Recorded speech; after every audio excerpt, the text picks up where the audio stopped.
Vous cherchez le respect. Vous voulez que les femmes vous désirent profondément, mais vous les laissez prendre le contrôle de votre état interne. Pourquoi?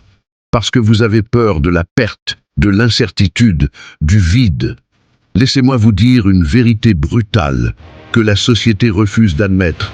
La plus grande faiblesse d'un homme n'est pas le manque d'argent ou de muscles, c'est le besoin émotionnel.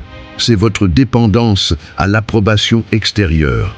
Et c'est exactement cette dépendance que nous allons détruire aujourd'hui en utilisant l'arme la plus redoutable et la plus incomprise de la philosophie stoïcienne.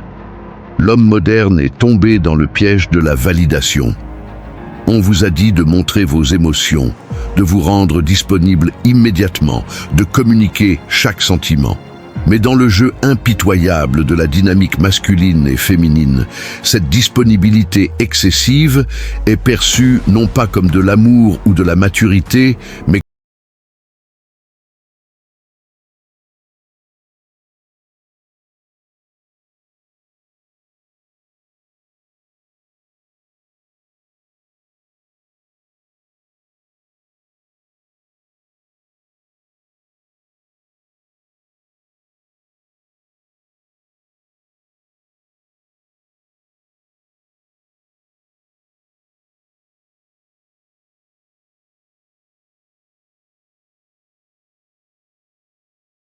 c'est ici que nous introduisons l'arme secrète, le concept stoïcien de l'apatheia.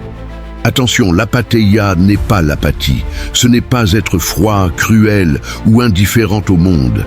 C'est la liberté totale des passions destructrices, la maîtrise absolue de soi-même face aux événements externes. Épictète, l'esclave devenu philosophe, nous l'a rappelé avec une clarté implacable. Ce qui trouble les hommes, ce ne sont pas les choses, mais les jugements qu'ils portent sur les choses. Appliquez ceci à vos interactions. Une femme vous teste, elle vous ignore, elle crée de l'incertitude. Votre réaction immédiate est l'anxiété, la colère ou la supplication. C'est le piège. Le sage stoïcien ne réagit pas à l'événement externe. Il contrôle la signification qu'il lui donne. Vous internalisez cette vérité. Votre valeur n'est pas négociable par l'humeur, le comportement ou l'approbation d'une autre personne.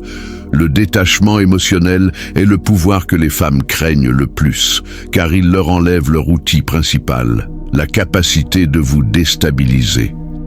Pensez-y. Une femme investit de l'énergie émotionnelle, souvent inconsciemment, pour évaluer votre niveau d'engagement et votre force. Si elle voit que ses actions, l'éloignement, le silence, la critique, ne provoquent aucune fissure dans votre fondation, son propre investissement augmente de manière exponentielle. Elle commence à se demander qu'est-ce qui le rend si sûr? Pourquoi mon retrait ne le dérange-t-il pas? C'est l'inversion de la dynamique. Vous passez du demandeur au pris. Marc Aurèle l'a formulé ainsi: la meilleure vengeance est de ne pas être comme celui qui a causé le préjudice. Dans ce contexte, la meilleure réponse à la manipulation émotionnelle ou au jeu de pouvoir est l'impassibilité calme. C'est une force magnétique. Le manque de réaction émotionnelle face à ces tentatives de vous contrôler signale une indépendance d'esprit si rare qu'elle force le respect et souvent le désir. Le premier pilier pour construire cette forteresse intérieure est de cesser de réagir et de commencer à répondre. La réaction est impulsive et faible. La réponse est mesurée, délibérée et puissante. Lorsque vous sentez la morsure de l'anxiété ou de l'irritation monter parce qu'elle a annulé un rendez-vous à la dernière minute ou qu'elle a mis 4 heures à répondre à un message, ne vous précipitez pas pour lui demander des comptes. C'est ce que l'homme émotionnellement dépendant ferait. L'homme stoïcien prend note de l'information, la filtre à travers la raison et maintient son propre plan de vie. Son monde ne s'arrête pas parce que le sien est momentanément désorganisé. Il pratique la discipline de l'assentiment. Il n'accorde pas son assentiment au jugement que cette annulation est une catastrophe ou une insulte personnelle. C'est simplement un fait externe qui exige une révision logistique, rien de plus. Ce calme face à la perturbation est la démonstration la plus pure de votre valeur. C'est la preuve que vous êtes le maître de votre propre royaume. L'homme qui a maîtrisé l'apatheia n'est pas froid, il est simplement sélectif quant aux perturbations qu'il autorise dans son royaume intérieur. Il comprend la loi fondamentale de la dynamique de pouvoir. Celui qui a le moins besoin de l'autre détient le levier. Si vous craignez la perte d'une femme au point de compromettre votre mission, vos normes ou votre temps précieux, vous avez déjà perdu.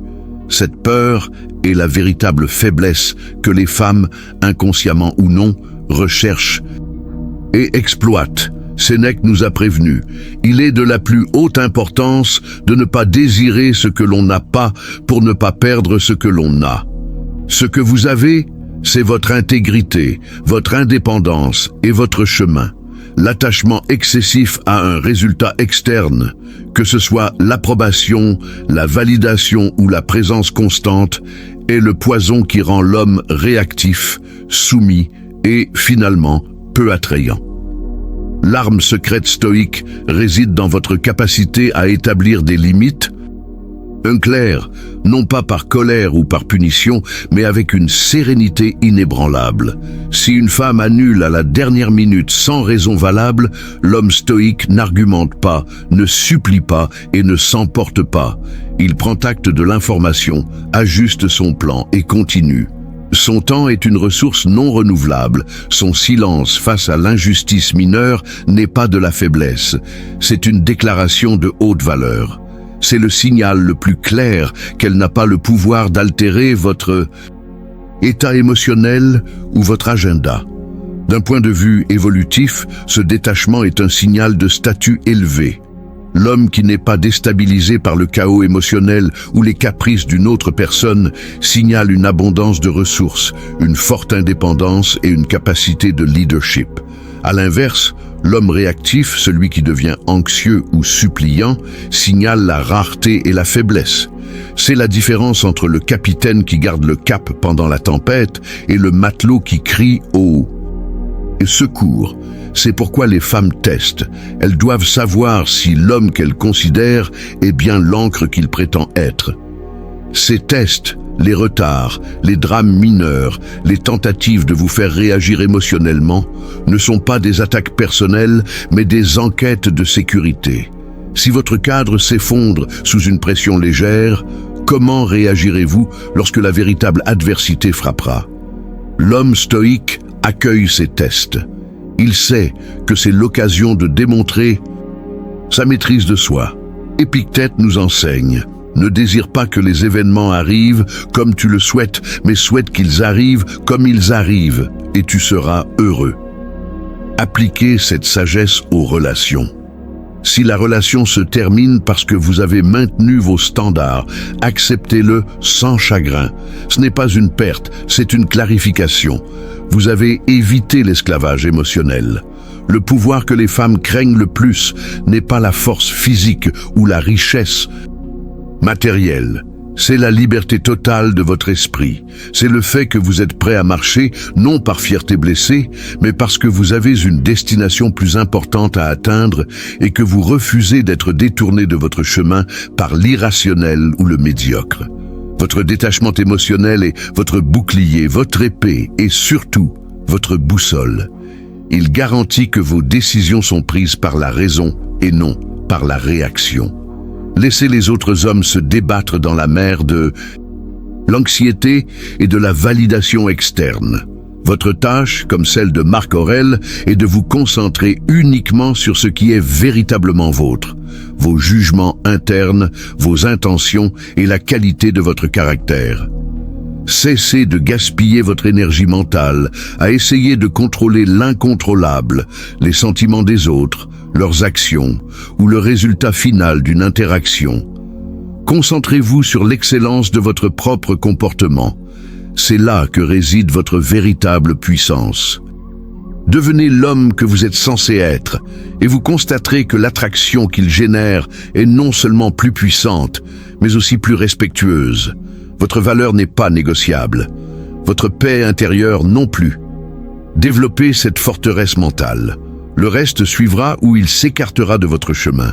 Et dans les deux cas, vous gagnerez.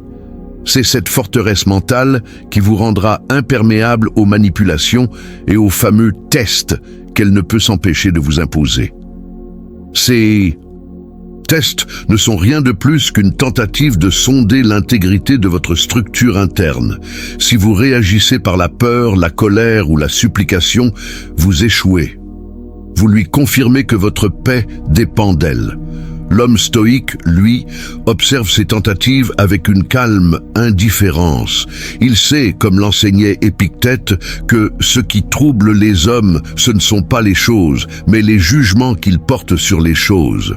Son comportement n'est pas le problème, c'est la réaction que vous choisissez d'y apporter qui révèle votre faiblesse. Votre avantage secret réside dans votre capacité à ne pas vous attacher aux résultats. C'est l'art de l'apatheia. Non pas l'absence de sentiments, mais l'absence de passion dévorante et irrationnelle. C'est la liberté émotionnelle. Lorsque vous êtes véritablement prêt à laisser une femme, une opportunité ou même un succès s'éloigner si cela signifie compromettre vos principes ou votre trajectoire de vie, vous devenez invulnérable. C'est le pouvoir que les femmes craignent le plus, car il est la preuve que vous n'avez pas besoin d'elles. Vous les désirez peut-être, mais vous n'êtes pas dépendant. Sénèque nous a prévenus. Nous sommes esclaves de tout ce que nous craignons de perdre.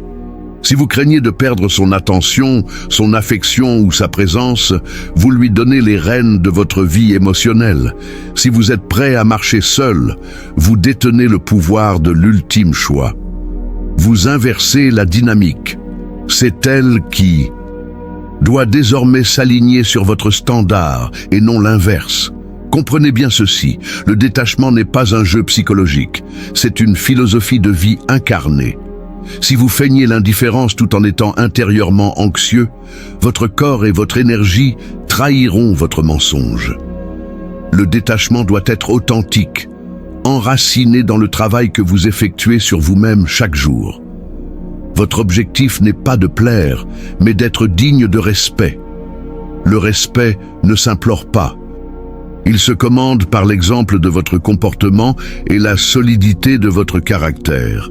C'est en développant la vertu cardinale de la justice envers vous-même, en restant fidèle à votre code, que vous générez naturellement une attraction qui est à la fois stable et durable.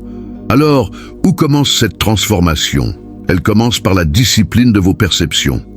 Arrêtez de donner de l'importance à ce qui est indifférent, son humeur, ses caprices, son opinion publique sur vous. Concentrez-vous uniquement sur ce que vous contrôlez, vos jugements, vos intentions, vos actions. Votre seule quête doit être l'excellence de votre propre caractère. Le reste est bruit. Laissez les hommes faibles se débattre dans la quête d'approbation féminine. Vous cultivez l'approbation de l'homme que vous voyez dans le miroir. La puissance stoïque n'est pas agressive. Elle est inébranlable. Elle ne cherche pas à dominer l'autre, mais à se maîtriser soi-même totalement. C'est en devenant le maître absolu de votre monde intérieur que vous devenez, paradoxalement, l'homme le plus puissant dans le monde extérieur. Cessez de chercher l'amour et la validation à l'extérieur. Investissez tout dans la construction de votre propre empire mental. Devenez l'homme qui peut se suffire à lui-même. C'est seulement lorsque vous n'avez besoin de rien que vous êtes libre de tout choisir. Adoptez l'apatheia. Elle est votre bouclier et elle est votre épée. Elle force le respect, non par la menace, mais par la démonstration de votre liberté intérieure. C'est la seule vraie monnaie qui compte. Allez et soyez cet homme.